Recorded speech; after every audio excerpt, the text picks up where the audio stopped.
হচ্ছে যে ইরানকে নিয়ে কিন্তু বিপদে পড়েছে ডোনাল্ড ট্রাম্প। কেন বিপদে পড়েছে সেই কথা বলবো, একদম বিস্তারিত খুলে খুলে আপনাদের সামনে তুলে ধরবো যুক্তি সহকারে। আর একটা বিষয় হচ্ছে Donald Trump piece of board গঠন করেছে, অর্থাৎ গাজায় শান্তি প্রতিষ্ঠা করার জন্য একটা বোর্ড গঠন করেছিল। সেই বোর্ড এখন সারা বিশ্বে শান্তি প্রতিষ্ঠা করবে এবং সবচেয়ে মজার ব্যাপার হচ্ছে যে এই বোর্ডের চেয়ারম্যান হয়েছেন ডোনাল্ড ট্রাম্প। যিনি বোর্ড গঠন করেছেন তিনি নিজেই সেই বোর্ডের চেয়ারম্যান ঘোষণা করেছেন নিজেকে। এবং আরো মজার ব্যাপার হচ্ছে যে এই বোর্ড জাতিসংঘের প্যারালাল হিসেবে কাজ করবে, অর্থাৎ জাতিসংঘ বাদ। এই জায়গায় একটা গুরুত্বপূর্ণ তথ্য আপনাদেরকে ছোট্ট করে দিয়ে যায়, পরে বিস্তারিত আলোচনা করব।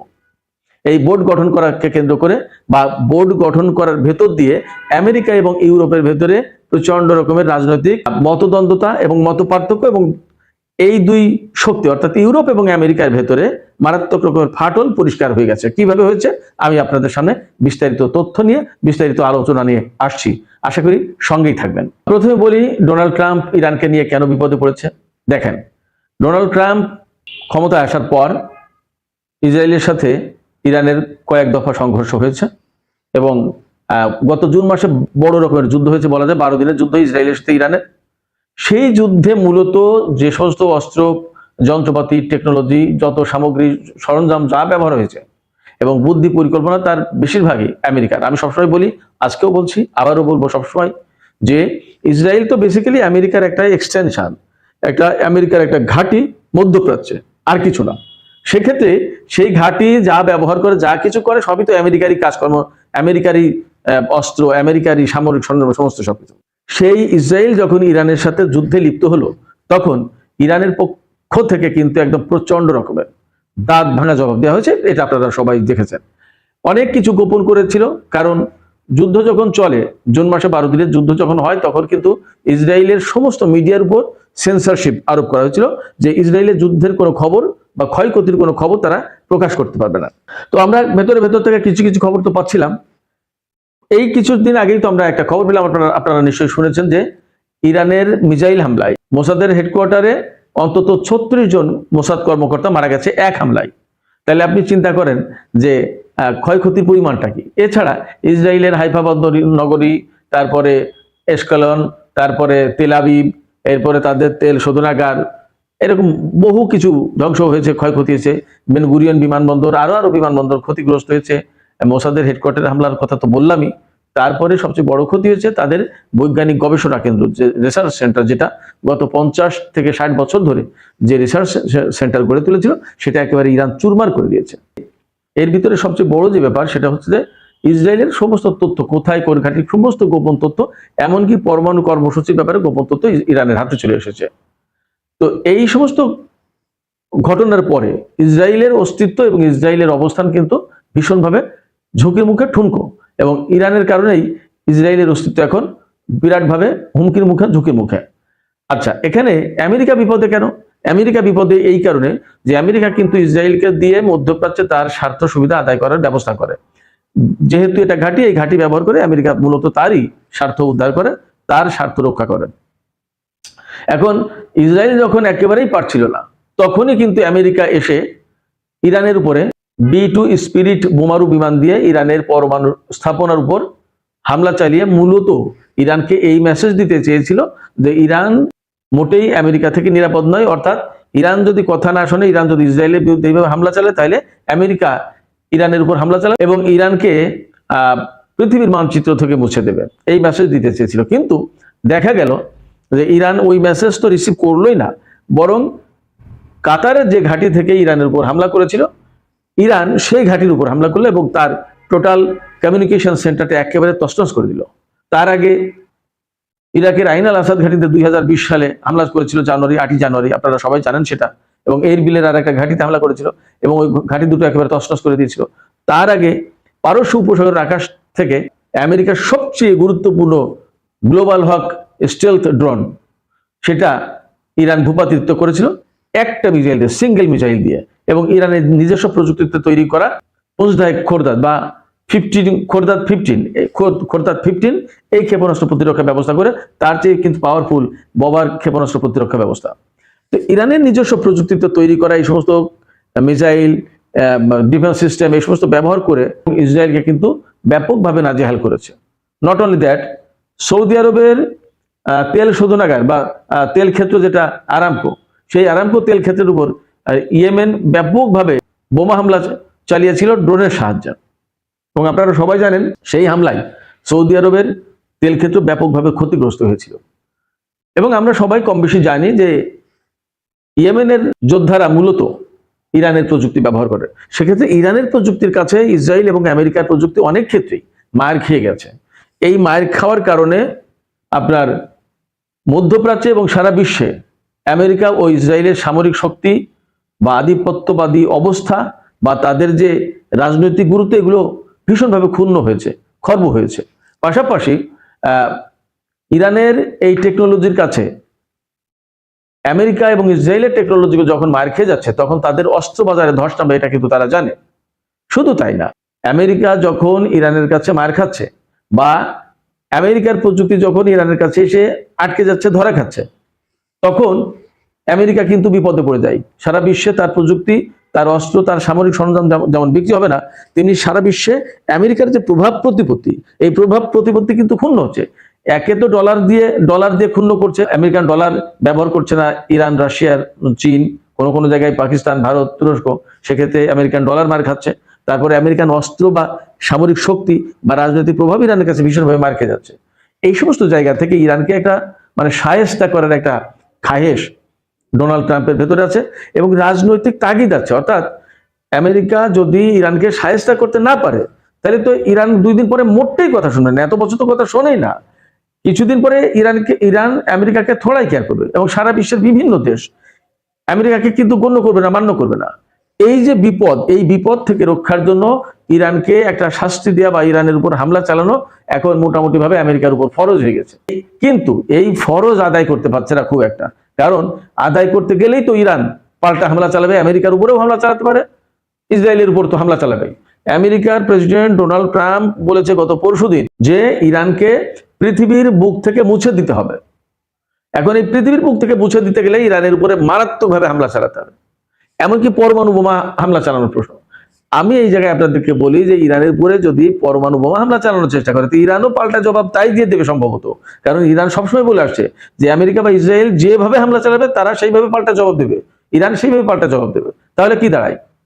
এবং আমি আপনাদেরকে আরেকটা কথা বলি, ইরানের একজন সামরিক কর্মকর্তা যিনি গত জুন মাসের যুদ্ধে শহীদ হয়েছেন, তিনি বলেছিলেন, মেজর জেনারেল আমির আলী হাজিজাদে, তিনি ছিলেন ইরানের এরোস্পেস ডিভিশনের প্রধান। তিনি বলেছিলেন ইরানের হাতে পরমাণু প্রযুক্তির চেয়ে বেশি কিছু আছে। এবং এই কথা ঘোষণার একদিন পরেই তাকে ইরানের সর্বোচ্চ সামরিক পুরস্কার দেওয়া হয়েছিল। তাহলে আপনারা বুঝতেই পারেন, সেক্ষেত্রে আমেরিকা ইসরায়েল চাইলেই কিন্তু এখন ইরানের উপর হামলা করতে পারছে না। আবার হামলা যদি না করে, ইরানকে যদি তাদের মতো করে শাস্তি দিতে না পারে, বাগে আনতে না পারে, তাহলে ইরান তো কথা শুনছে না, অন্যরাও কথা শুনবে না। তাহলে এই আমেরিকার কর্তৃত্ব সারা বিশ্বে চ্যালেঞ্জের মুখে পড়বে, হুমকির মুখে পড়বে। 2 দিন পরে আরব দেশগুলো কথা শুনবে না। এখন দেখেন না, অনেক দেশ কিন্তু আমেরিকার কথা শোনে না। যেমন ইরানের উপর যখন হামলা চালাবে, তখন সৌদি আরব অন্যান্য দেশের আমেরিকাকে সহযোগিতা করার কথা ছিল, যেটা ইরাকের উপর হামলার সময় করেছিল। কিন্তু এখন সহযোগিতা না করে বরং তারা চাইছে যে এখন ইরানের উপর হামলা করা যাবে না, এবং ট্রাম্পকে বারবার পিছানোর ব্যবস্থা করেছে এবং ট্রাম্প অ্যাকচুয়ালি পিছিয়েছে। সেক্ষেত্রে অনেক দেশ কিন্তু এখন আমেরিকার প্রভাব বলয়ের ভেতরে নেই। শুধু তাই না, চীনের মধ্যস্থতায় সৌদি আরবের সাথে ইরানের কূটনৈতিক সম্পর্ক প্রতিষ্ঠা হয়েছে। এটা কিন্তু অনেক বড় ডেভেলপমেন্ট, অনেক বড় ঘটনা। সেক্ষেত্রে আমেরিকা বিপদে। এখন এই বিপদে পড়ার কারণে তাই বলে কি আমেরিকা ইরানের উপর হামলা চালাবে না? কি মনে হয় আপনাদের? আমি আপনাদেরকে বলি আমার আশঙ্কার কথা। সেটা হচ্ছে এই ডোনাল্ড ট্রাম্প ভীষণ ধুরন্ধর লোক, খুবই চালাক, এবং তার মতো করে তার স্বার্থ উদ্ধারে তার চেয়ে বড় বেশি পারদর্শী লোক খুব কমই আছে বলে আমার মনে হয়। আপনারা খেয়াল করে থাকবেন, ডোনাল্ড ট্রাম্পের সময় কিন্তু কাসেম সোলাইমানিকে হত্যা করা হয়েছে, অনেক গুরুত্বপূর্ণ ঘটনা ঘটিয়েছে। এবং এই যে জুনের যুদ্ধ যেটা হলো, ইসরায়েল সবচেয়ে মারাত্মক হামলা চালালো ইরানের উপর এবং বড় রকম একটা যুদ্ধ হয়ে গেল, এবং ইরানের উপরে ইরানের পরমাণু স্থাপনায় সরাসরি বোমা হামলা চালালো এই ডোনাল্ড ট্রাম্পের সময়। সেক্ষেত্রে ডোনাল্ড ট্রাম্প কোনো মতেই ইরানকে ছেড়ে দেবে না, হামলা চালানোর চেষ্টা করবেই। যদি একেবারে ডাইরেক্ট হামলা চালানো সম্ভব না হয়, তাহলে সে পাকে পাকে থাকবে এবং বুদ্ধি পাকাবে, কখন কোন ভাবে কোন সুযোগে ইরানের উপর হামলা চালানো যায় সেই ব্যবস্থা করবে, এবং সে ঠিকই হামলা চালানোর চেষ্টা করবে। এর পরিণাম কি হবে সেটা পরের কথা। কিন্তু এই জায়গায় যদি ইরান তার অবস্থান খুবই শক্ত রাখে, তাহলে আমার মনে হয় আমেরিকা সেই সাহস করবে না।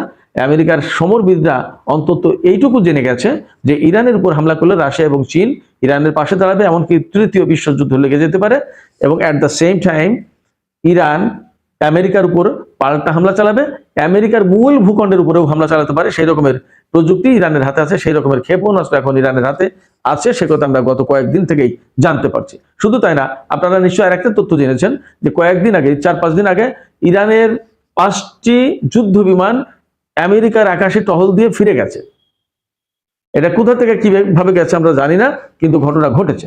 এটা নিয়ে ভিডিও প্রকাশ হয়েছে এবং অনেকগুলো গণমাধ্যমে খবর এসেছে। সেক্ষেত্রে ইরানকে নিয়ে সত্যিই আমেরিকা এবং ইসরায়েল বিপদে আছে, তারা মারাত্মকভাবে ঝুঁকি এবং চ্যালেঞ্জের মুখে।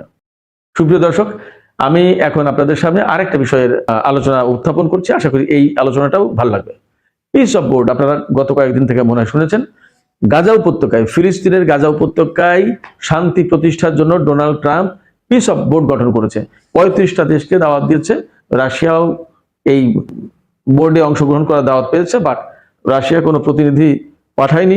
সুইজারল্যান্ডের দাভোস অর্থনৈতিক ফোরামে এই প্রতিনিধিদের নিয়ে পিস অফ বোর্ড গঠন করা হয়েছে। সেখানে ডোনাল্ড ট্রাম্প হচ্ছেন এই বোর্ডের চেয়ারম্যান, তিনি নিজেই বোর্ড গঠন করেছেন এবং তিনি নিজেকে সম্মানিত চেয়ারম্যান ঘোষণা করেছেন। ডোনাল্ড ট্রাম্প যা করেন, এবং তিনি বলেছেন এই বোর্ড অফ পিস গঠন করা হলে এবং গাজা এখন একটা বিউটিফুল জায়গায় পরিণত হবে, ট্যুরিজম থাকবে, অর্থনৈতিক বুম হবে, সুন্দর সুন্দর বড় বড় অট্টালিকা থাকবে, আরামায়েশ, কৃষি ব্যবস্থা, ট্যুরিজম, বিলাস ব্যবসা, বহু কিছু থাকবে।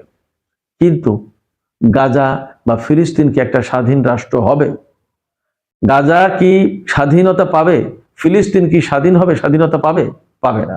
তার মানে যে আমেরিকা এবং ইসরায়েল মিলে গাজাকে ধরে হাতে পায়ে বেঁধে তাকে একেবারে বিদায় দেওয়ার ব্যবস্থা করেছে, সেই আমেরিকা এবং ইসরায়েল এখন পিস অফ বোর্ড গঠন করছে, যার চেয়ারম্যান হচ্ছে ডোনাল্ড ট্রাম্প, এবং এই বোর্ডের মেম্বার হচ্ছে ডোনাল্ড ট্রাম্পের জামাতা, যিনি একজন ইহুদি, জারেড কুশনার, এবং তাদের মধ্যপ্রাচ্য বিষয়ক প্রতিনিধি, তারপরে আমেরিকারই সম্ভবত 9 জন কর্মকর্তা। এরপরে এই বোর্ডে যোগ দিয়েছে পাকিস্তান, তুরস্ক, সৌদি আরব, সংযুক্ত আরব আমিরাত, কাতার, বাহরাইন, তারপরে আপনার Kazakhstan, Uzbekistan, Armenia, Azerbaijan, Bulgaria, Hungary, এরপরে আপনার আর্জেন্টিনা, আর্মেনিয়া, মরক্কো, মিশর, এরকম অনেকগুলো দেশ, ইন্দোনেশিয়া, এই সমস্ত দেশ আছে।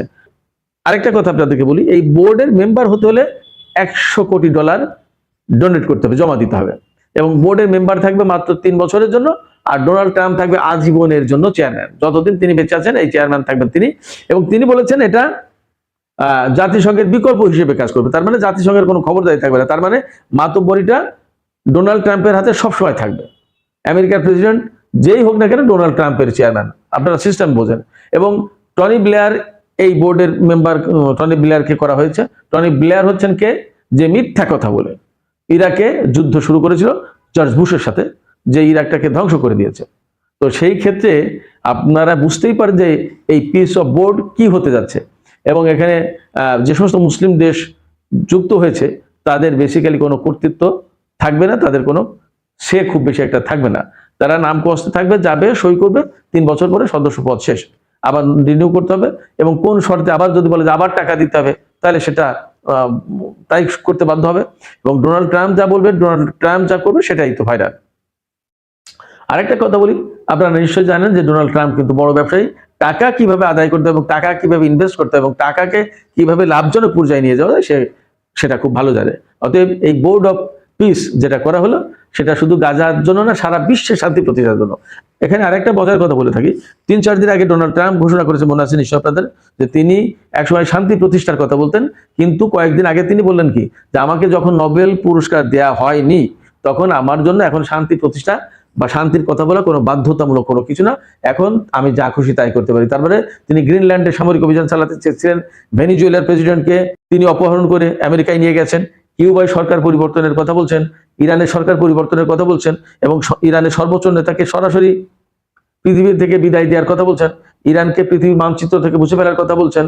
তো এই যখন অবস্থা, এবং গাজায় যারা এতদিন স্বাধীনতাকামী যুদ্ধ করেছে তাদেরকে নিরস্ত্র করে, তাদেরকে পৃথিবী থেকে বিদায় দিয়ে এখন নিরস্ত্র করে গাজাকে ইসরায়েল এবং আমেরিকার কবজায় এনে পুরোপুরি একটা মেরুদণ্ডহীন ভূখণ্ড বানানোর চেষ্টা করছে। সেক্ষেত্রে গাজা ভূখণ্ডে, ফিলিস্তিনে এবং সারা বিশ্বে কতটুকু শান্তি প্রতিষ্ঠা হবে, এবং এই পিস অফ বোর্ড, শান্তির পরিষদ কতটুকু শান্তি প্রতিষ্ঠার কাজে ভূমিকা রাখতে পারবে, সেটা আগামী দিন বলে দেবে।